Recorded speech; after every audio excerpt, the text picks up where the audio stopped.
ஏன் school leave உனக்கு இன்னைக்கு? இந்த ஸ்னோ நிறைய வந்துச்சு. அதுக்கு ஒரு பஸ் கேன்சல் ஆயிடுச்சு. ஆமா, சைக்கிளே ஸ்னோ. காலையில எந்திரிச்சோன்னா நேத்து தான் வந்து ஸ்வீடன் வந்தோம். காலையில எந்திரிச்சோன்னா பால்கனியை திறந்தா இங்க பாருங்க எவ்வளவு ஸ்னோன்னு.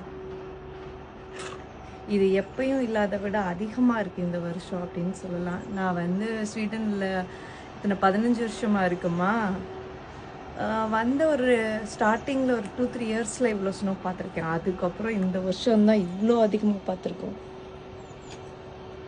லைட்டிங் கம்மியாக இருக்குது பார்த்தீங்களா, மரத்துலலாம் எவ்வளோ நிற்கிதுன்னு. யூஸ்வலாக இந்த செடியில் வந்து இந்த கிறிஸ்மஸ் ட்ரீயில் கொஞ்சம் லைட்டாக படல, அந்த அளவுக்கு தான் வந்து இருக்கும். இந்த வருஷம் பாருங்க குமிஞ்சு கெடுக்கு செடி மேலேயே. க்ளீன் பண்ணிகிட்ருக்காங்க அவங்க. எங்கள் வீட்டு பால்கனியில் இருந்து தான் வியூ பார்க்க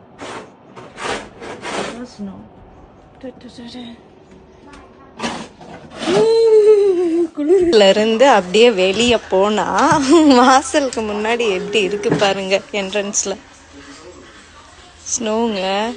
அந்த சைடு ஒரு லேயர், இந்த சைடு ஒரு லேயர் க்ளீன் பண்ணி போட்டிருக்காங்க.